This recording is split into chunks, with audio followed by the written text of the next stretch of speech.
Recording in progress. 여러분 안녕하십니까? 반갑습니다. 오늘은 어린 양의 신부라는 제목으로 하나님의 말씀을 보겠습니다. 어린 양은 예수 그리스도이십니다. 그리고 어린 양의 신부는 구원을 받은 성도들입니다. 성경은 구원받은 성도들을 가장 사랑스러운 명칭으로 그렇게 언급합니다. 하나님의 자녀들, 또 예수 그리스도의 친구들, 또 오늘 여기 나와 있는 말씀은 어린 양의 신부, 이렇게 표현합니다. 신부라는 말씀 속에 여러분 우리가 그 암시를 볼 수 있지요. 뭡니까? 순결한 사랑입니다. 예수 그리스도를 믿고 구원을 받은 사람은 예수님에 대한 가장 순결한 사랑을 갖고 있는 사람들입니다. 우리가 장차 예수님을 만나고 예수님과 함께 천국에 가기를 기다린다면 우리 스스로 마음속에 예수님에 대한 가장 순결한 사랑을 확인해야 할 것입니다. 그리고 어린 양의 신부로서 부끄러움이 없도록 신앙생활을 해야 할 것입니다. 오늘 그 내용들을 함께 살펴보도록 하겠습니다. 아가서 2장에 나와 있는 말씀이죠. 무화과 나무에는 푸른 열매가 익었고 포도나무는 꽃이 피어 향기를 토하는구나. 나의 사랑, 나의 어여쁜 자야, 일어나서 함께 가자. 자, 이 말씀은 성경 아가서인데, 아가서는 매우 특이한 책으로 솔로몬이 이 사랑의 고백을 많이 한 어느 한 여인, 이 하는 여인에 대한 깊은 사랑을 이렇게 노래를 했습니다.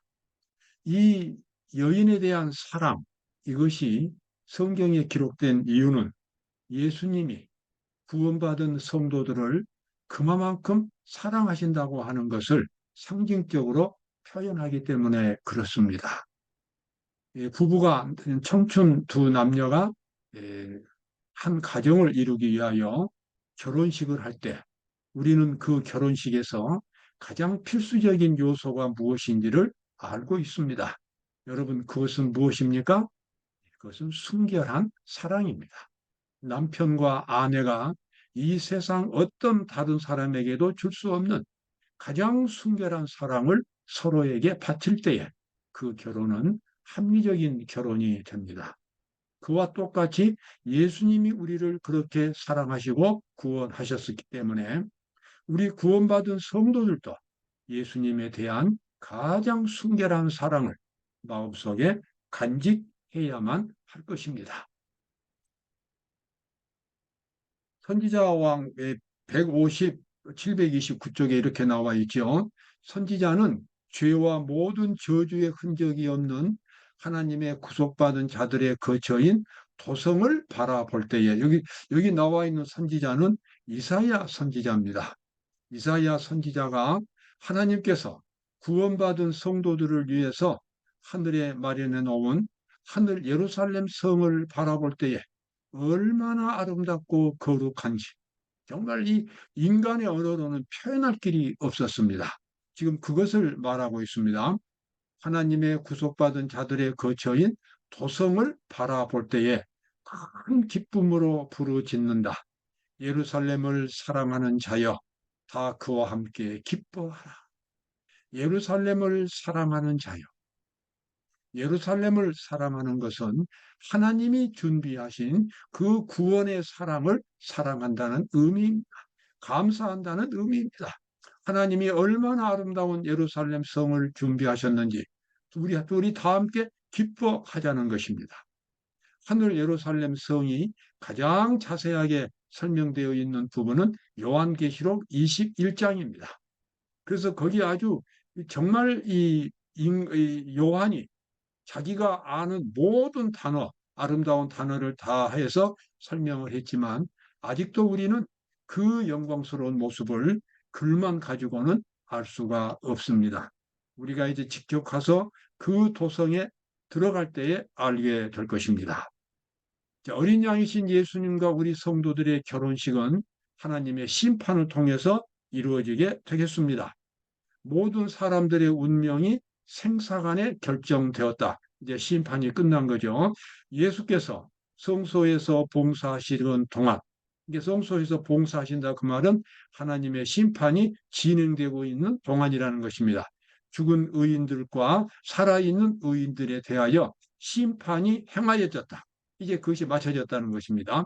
그리고 왕국에서 살아갈 거민들이 결정되었다. 드디어 이제 영원히 살아갈 수 있는 하나님의 백성들이 결정되었다는 것입니다. 그 다음에 나오는 구절이 어린 양의 혼인이 이루어졌다. 이제 그 심판을 통해서 구원이 확정된 사람들은 어린 양이신 예수 그리스도의 신부가 되어서 하늘에서 온 우주에서 이제 영원히 살아갈 수 있게 된 것입니다. 예수께서는 당신의 오른손으로 승리자들의 영광의 관을 씌워 주신다. 각 사람에게 관이 주어지는데 거기에는 새 이름이 새겨져 있고, 참 여기 이제 구원받은 성도들이 하늘에 도착할 때에 예수님이 한 사람 한 사람에게 그 관을 다 씌워 주시는 겁니다.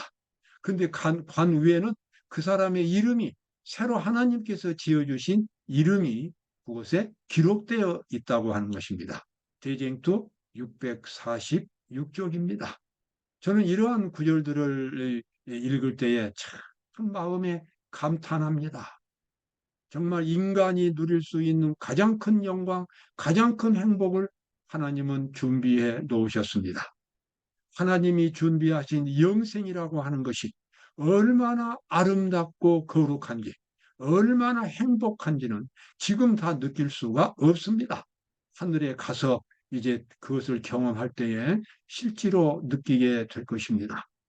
우리를 위해서 면류관을 하나님이 각 사람마다 준비해 놓으셨고, 그 면류관에는 우리 각 사람이 하나님께서 새로 정해주신 그 이름이 그 면류관에 기록이 새겨져 있다고 하는 사실입니다.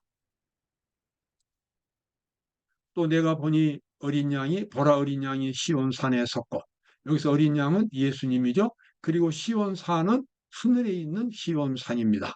그와 함께 14만 4천이 섰는데, 여기 14만 4천은 마지막 때 하나님의 조사 심판이 진행되고 있는 이 마지막 시대에 구원받은 사람들이 14만 4천입니다.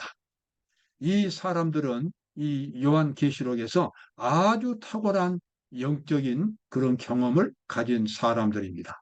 그들의 얼굴에서 예수 그리스도의 형상이 반사됩니다. 맞는 경우에 어떤 사람들은 14만 4천 명이 어느 교단에 들어가면, 또 누구를 믿으면 그 사람이 14만 4천이 된다라고 말하지만 그건 큰 착각인 것입니다. 14만 4천은 상징적인 이름이며, 이 14만 4천 명의 특징은 그들의 마음속에 예수님의 정신이, 예수님의 거룩한 인격과 품성이 충만하게 발달되어 있는 사람들입니다. 이것은 교파 문제가 아니고 성경 지식을 초월합니다. 그 사람의 이 모든 헌신도 초월합니다. 가장 중요한 것은 그 사람이 하나님의 사상을 가지고 살았고, 하나님의 사상이, 하나님의 말씀이 그들을 하나님을 닮은 모습으로 변화시켜 주었다는 것입니다. 그래서 그 사람들이 이제 하늘 이 시온산에 서서 예수님과 함께 찬양을 부르는 그러한 모습이 있습니다. 우리가 지상에서 주님의 재림을 준비할 때에 이러한 이 거룩한 이 행사들을 우리가 늘 생각해야 할 것입니다. 그리고 거기에 합당한 사람이 되도록 우리가 끊임없이 노력을 해야 할 것입니다.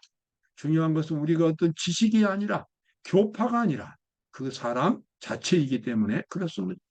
우리가 아무리 선한 재주들을 갖고 있다 해도 영원히 하나님과 이웃을 향한 하늘의 사랑으로 침례를 받지 못했다면 하늘에 적합한 사람이 되지 못했다. 여러분, 침례는 이제 일반적인 개신교에서는 세례를 주지만 원래 성경은 침례입니다. 침례는 사람을 물속에 넣었다가 완전히 잠겼다가 꺼내는 것이 침례 예식입니다. 우리 제7안식일 예수 재림교회는 성경의 원리대로 침례를 베풉니다. 근데 여기서 하나님의 사랑으로 침례를 받아야만 한다는 것입니다. 그러니까 하나님의 사랑 속에 완전히 빠져서 자기는 그냥 옛날에 자기는 죽었고 없어져 버리는 것입니다. 그리고 오직 그리스도의 사랑으로 완전히 옷을 입고 나오는 사람이 바로 하늘에 적합한 사람이 된다고 여기 그렇게 말하고 있습니다. 우리가 아무리 선한 재주를 갖고 있다 해도, 그죠? 아무리 성경 지식을 많이 갖고 있다 해도 내가 그리스도의 사랑의 정신으로 완전히 거기 빠져서 내가 그 안에서 죽지 않으면 하늘에 적합한 사람이 되지 못한다고 하는 것입니다. 너무나 아름답고 거룩한 표현입니다. 사람이 그리스도의 사랑으로 침례를 받았다면 그 사람이 얼마나 아름다울까요?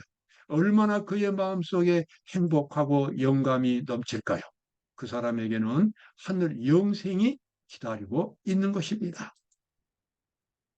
그리스도께 나오는 자는 반드시 순결하고 덕이 있는 품성으로 그 기초를 놓아야 한다. 그런 다음에 곧바로 품성의 건설이 시작된다. 이렇게 나와 있습니다. 여러분, 예수 그리스도를 내가 이제 믿기 시작하면 가장 중요한 것은 내 영혼의 가장 기초가 되는 그 기초석에 하나님의 거룩한 말씀, 하나님의 정신으로 그 기초를 놓아야 한다고 하는 것입니다.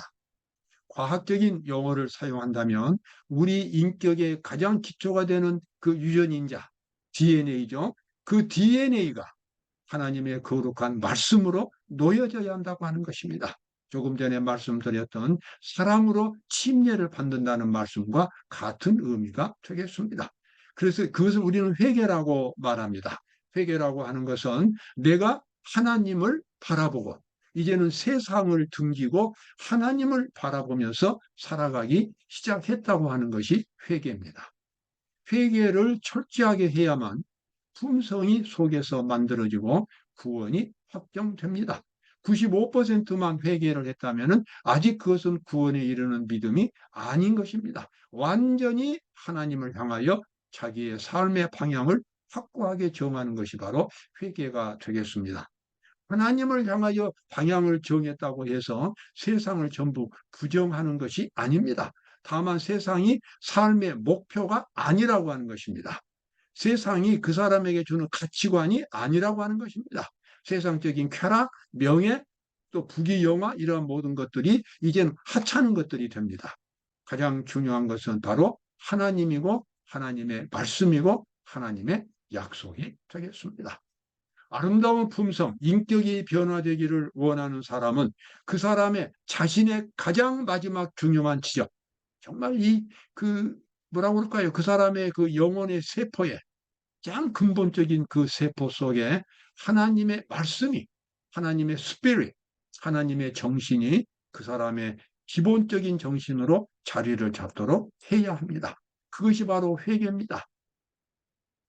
그래서 이제 그와 같은 일이 벌어진다면 예수님은 아주 중요한 일을 시작하시는 겁니다.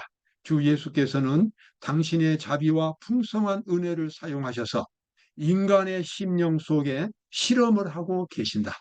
그러니까 이제 실험을 하신다는 겁니다. 그 실험의 결과는 너무도 놀라워서 사단까지도 자신의 모든 괴변과 속임수를 가지고도 어찌할 바를 모르는 하나의 난공불락의 성체가 된다. 아멘. 예수님께서 우리 마음속에 들어오신다면, 내가 전적으로 나 자신을 예수님께 맡긴다면 예수님이 내 속에 들어오셔서 창조 사업을 시작을 하시는 겁니다. 실험을 하시는 겁니다. 그래서 하나님의 형상으로 지금 내 겉모습, 내 모든 특징들, 내 자질들, 이러한 모든 것들은 그대로 있지만 내 속에서 하나님의 형상이 새롭게 만들어지는 그러한 창조 사업을 예수님이 하시는 겁니다. 그래서 겉은 옛날 그 사람처럼 보이지만 속은 완전히 새로운 사람으로 바꿔지게 됩니다. 바로 이것이 구원이고 믿음으로 말미암은 의입니다.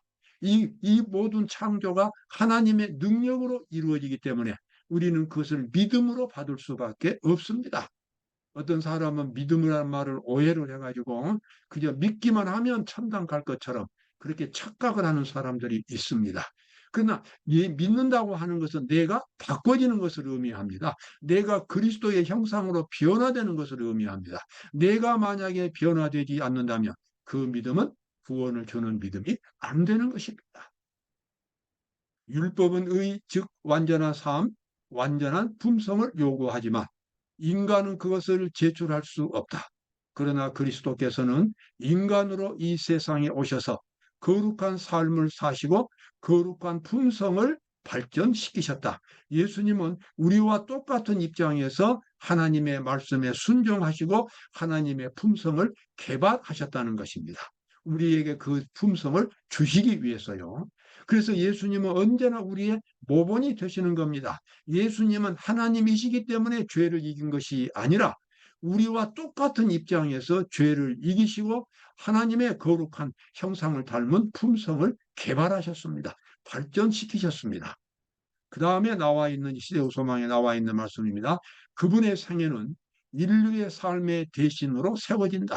그리하여 그들은 하나님의 오래 참으심을 통하여 과거의 모든 죄들의 용서를 받는다. 자, 구원은 반드시 두 단계를 거쳐야 합니다. 첫 번째는 하나님의 용서를 받고 새로운 사람으로 거듭나는 첫 번째 단계가 있어야 합니다. 내가 용서를 받았다고 하는 것은 진정으로 회개하는 것이고 내가 회개를 했다는 것은 내 속에 하나님이 새로운 생명을 창조하셨다는 것을 의미합니다. 그것이 바로 첫 번째 단계고 신앙생활의 시작이 되겠습니다. 그러나 거기서 멈춰서는 안 됩니다. 그분은 하나님의 거룩하고 선한 영적인 힘과 아름다움을 지닌 하나님의 선한 품성대로 인간의 품성을 건설하신다. 그리하여 그리스도 안에서 믿는 자에게 율법의 의의가 성취된다. 율법의 그 높은 표준이 그 사람에게서 이루어진다고 하는 것입니다. 자, 우리가 예수 그리스도를 믿어서 하나님의 형상으로 변화되었는데 실제로 그것만 가지고는 아직 완전하지 않습니다. 이제는 실제 생활 속에서 이제 거듭난 사람으로서 변화된 사람으로서 죄와 싸워서 이겨야 하고 다른 사람들에게 봉사를 해야 하고 그래서 이 죄를 극복하고 그와 같은 승리의 경험을 생활 속에서 가져야 하는 것입니다. 그래서 그리스도의 품성이 이제는 완성의 단계로 나아가게 되는 것입니다. 만약에 첫 번째 단계만 있고 실제 생활 속에서 죄를 이기는 경험이 없다면 그것은 요한계시록 3장에 나오는 라오디게아 상태에 머물러 있고 매우 불완전한 구원의 상태 속에 머물러 있는 것이 됩니다. 여러분 그 불완전한 그런 단계에 머물러 있지 마시고 생활 속에서 하나님의 말씀을 가지고 죄를 이기고 그래서 매일매일 승리하는 사람, 하나님의 품성이 속에서 만들어져 가는 사람, 그러한 신앙생활을 꼭 하시기를 바라겠습니다. 자, 여기 이 어린 양의 신부들이 살아갈 수 있는 하늘의 예루살렘 성이 나오죠. 그곳에서 영화롭게 된 새 땅의 수도 새 예루살렘은 여호와의 손에 아름다운 면류가 내 하나님 손에 왕관이 될 것이라. 죄로부터 구원받은 사람들을 하나님께서는 얼마나 귀중하게 취급하시는지 우리는 이러한 말씀들을 통해서 이해할 수 있습니다. 만국이 그 빛 가운데로 다니고 새 예루살렘 성의 그 찬란한 그 분위기, 그 환경 속에서 만국이, 여기서는 만국에서 온 하나님의 백성들입니다. 만국이 그 빛 가운데로 다니고 땅의 왕들이, 땅에서 올라온 왕들, 구원받은 성도들입니다. 땅의 왕들이 자기의 영광을 가지고 들어오리라. 요한계시록 21장 24절에 나와 있는 말씀입니다. 여러분, 어린 양의 아내가 된다는 것은 정말 말로 다 할 수 없는 특권을 누리는 것입니다. 사람이 세상에서 아무리 부귀영화를 누렸어도 이 영생을 잃어버린다면 그 사람은 인생의 패배자입니다. 그러나 이 세상에서 어떻게 살았든지 간에 그 사람이 영생을 얻었다면 그 사람은 승리자가 되겠습니다.